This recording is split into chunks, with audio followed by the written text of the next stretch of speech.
We decided that adoption was the path to grow our family because we had always wanted a bigger family. We had two little boys in 2006 and 2008 really easily.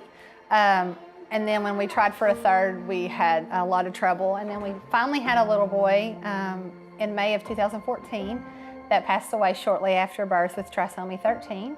So we knew we wanted at least one more kiddo in our life. So we were afraid really to try again on our own after that experience. So we decided adoption was the way to go for us.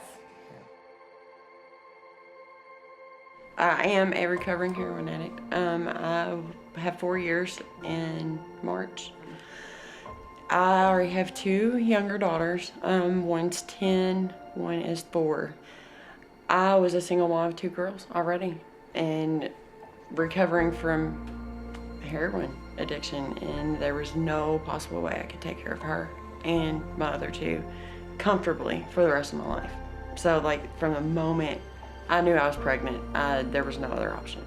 We just wanted to know more about it, so once we had made the call and had an opportunity to set up an interview, it was relatively easy at that point. Open adoption was the only way that I was going to be able to place my daughter for adoption, because I just want to know her and I want her to know who I am. That way when she gets older, she knows who she is as a person.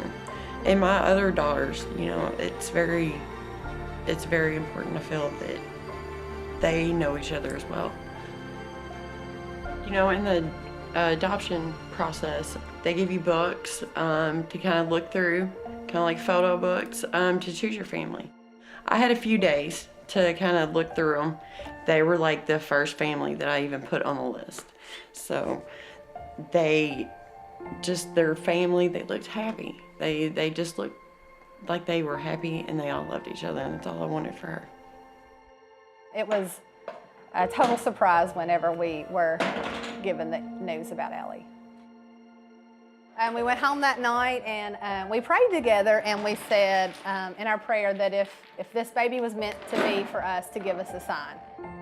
They called Brandy and Andy Thursday morning and told them that, you know, they had been picked. They have their 24 hours to decide, and I went into labor that night and they were like, she's in labor. So I literally met Brandy and Andy 5 minutes before I had Allie. Well, at 2:30 that morning, our phone rang and she was in labor. So I thought, well, there's our perfect sign.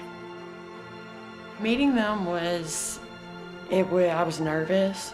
I was happy. I could see how happy they were in their eyes when they come in the room and knew that they were getting ready to get their baby girl. So it was really, really awesome.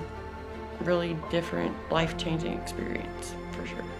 I walked in and she was laying on her chest, and I walked over to her and she handed her to me and said, she's yours. And every fear that I had just left. I just knew instantly that she was there for me.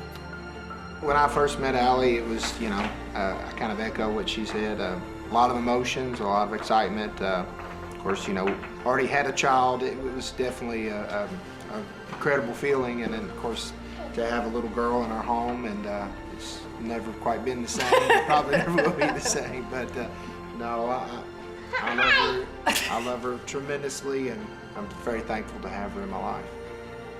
The sacrifice and the gift that she had given our family, I, at that point, was willing to do whatever she needed to make herself feel comfortable with us as Allie's parents. So my whole perception of the birth mom and adoptive mom relationship has changed prior to adoption and now. You know, I think it's been a really positive experience, and it's surprising to me how good I feel about it, really, I think.